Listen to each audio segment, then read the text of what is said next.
And then there was the Spur video. I didn't watch this video. I actually didn't firsthand engage with any of what was going on. This video for me, or the story rather, for me, I heard it from a co-worker because she came in one morning last week and she's like, oh my goodness, did you see the video, whatever. I'm like, I don't know what you're talking about. And she basically is like, yeah, well, you know, these two people were fighting and they were yelling back and forth because, you know, this guy said that that lady's child, his child and whatever. And she's like, yeah, it's a whole drama and people are wanting to make this, you know, bigger than it actually is. Like, she just explained it to me in the way that she, I suppose, understood it.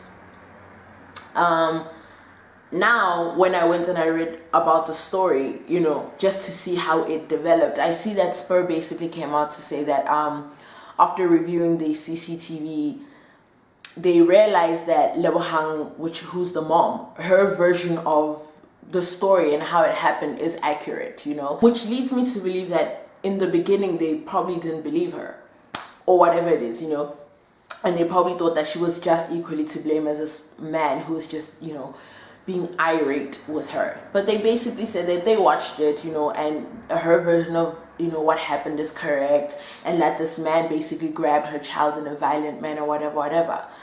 So when I finally did go and read the story, still didn't watch the video and I'm not planning to, when I went back to go read the story, you know, I realized that people were viewing it from different places. You know, you had people who had no problem talking about like, oh no, she shouldn't have acted that way, you know, that was so unladylike, and why was she yelling at him, whatever. And I thought about it, I'm like, is it because people are uncomfortable with the idea of a woman, or even a black woman, defending herself, you know? Because I wonder when, you know, people talk about this man, I wonder if, you know, the interaction would have been the same. I wonder if that was, you know, Samantha or Tammy, or if that was John or Yaku, if that would have been his response, you know, because, you know, people were talking about how, no, but whatever, this man just has rage. And I'm like, the thing is, given our history and how things work in this country,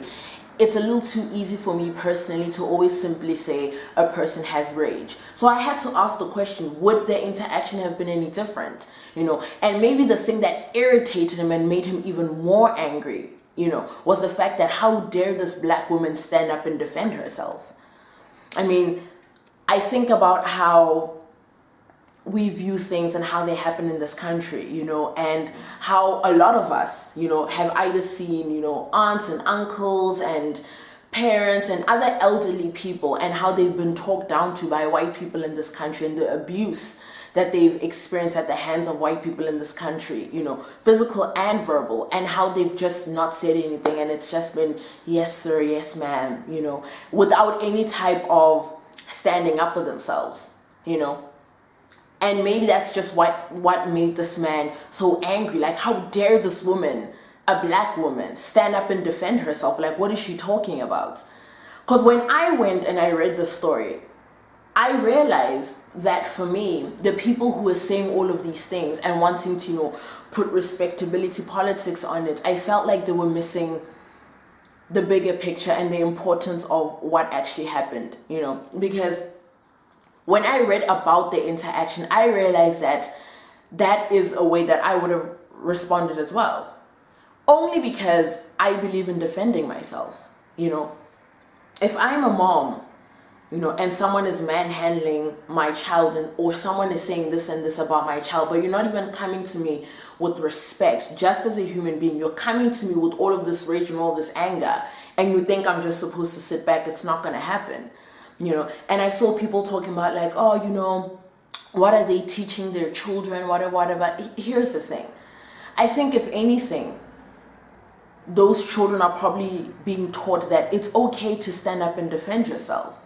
You know, it's okay when someone is being irate with you to let them know that that's not going to happen. To let them know that you're not going to swear at me. You're not going to talk to me in that way. You're going to respect me. And I will respect you too. People always talk about, you know, be careful about what you do because you don't want to be perceived a particular way. But the problem with that is that more often than not, the person who is being the one who's being abusive, they get empowered by people's silence. They get empowered by people not standing up to defend themselves. And to the people who say, you know, her response was inappropriate, whatever, I ask, what was she supposed to do?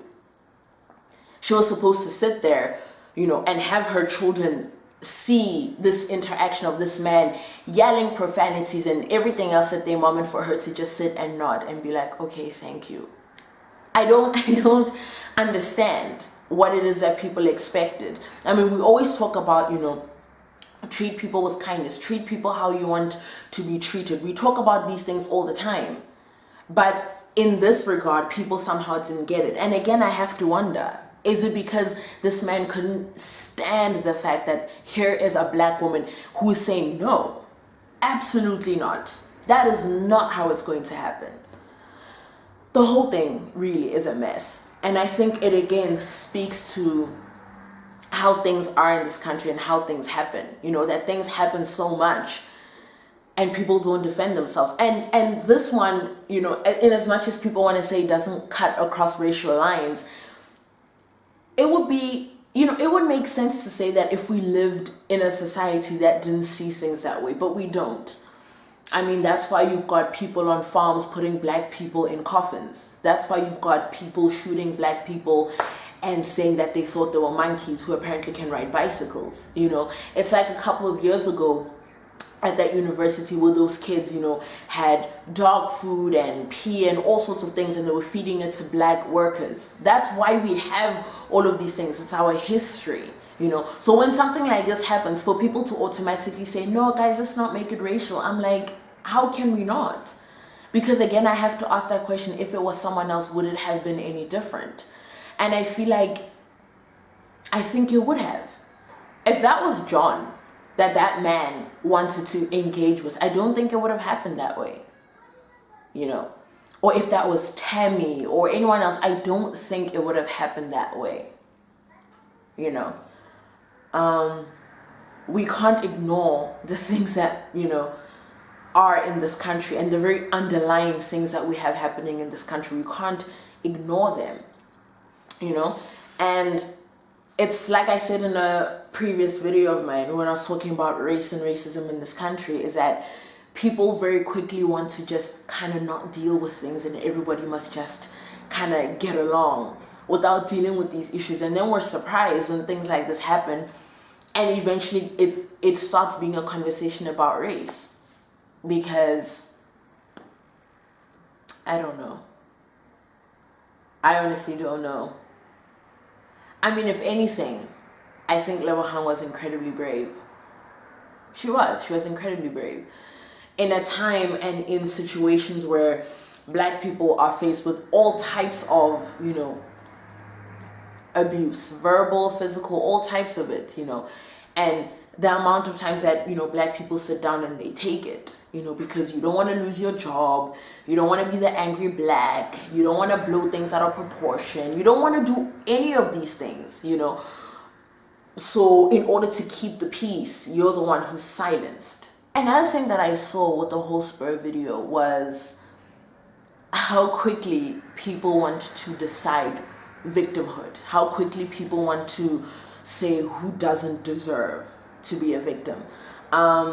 There was that lady who then went and shared an image of, you know, a little girl who had like bruises on her cheek or whatever, to kind of say, you know, look at this little girl who's been hurt, you know, saying that that was the other little girl who was involved in the video, to say Lebohang's child had done that, only for it to be that, you know, she used a fake image. That was a Google image, like a stock picture that she used, you know. And I almost feel like, again, it was a way to gaslight the entire thing and to gaslight everyone and how people were feeling. Because of course, instead of just looking at the situation for what it is and hearing people and hearing the different things that people have to say, you wanted to gaslight, you wanted to derail and simply say, no, look at what this person has done. Really, the issue is all of this or whatever. But that time you were lying. So it's like, it's not even enough that this man was being irate, or this man was being, the way that he was, and she was reacting, to what was coming to her. But we're just gonna now just make up the lies. We're just gonna lie and say, no, that black woman, or that black child, absolutely not. But let's look at this other little girl, the one who was really hurt, and that, she's really the victim. So in the process of gaslighting, like, lying is whatever, who cares, right? Because the idea that, again, a black woman stood up and she defended herself and she wanted to express that this is not okay, and there were people who were in agreement that this is not okay. And even Spur finally said that, what, she's right, it's not okay, and this man is not going to be allowed. We're going to gaslight, and we're going to lie, and we're going to put it out there to say, look what that horrible child did to this one. This is the real victim here.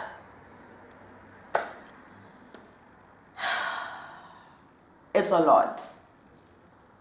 I put it on my Facebook that, white people and microaggressions, they go together. And again, don't bore me with not all white people. We've talked about this. It's a lot. It's a lot. And these things, they just make me sad, because it's like, the more I think about it, it's now, everybody's enraged now, everybody's feeling how they're feeling now, and after a while it's gonna die down and it's gonna go away, but we're gonna be back here again in a couple of months, in a couple of weeks.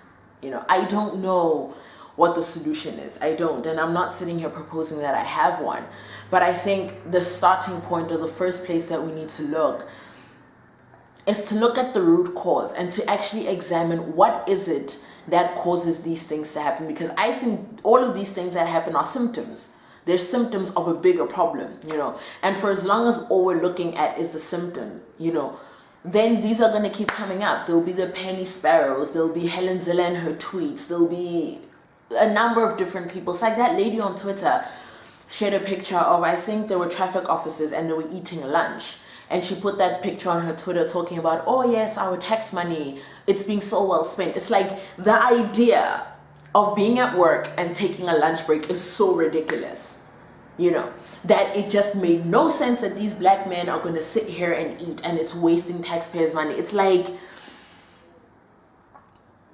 it's a lot. It's a lot.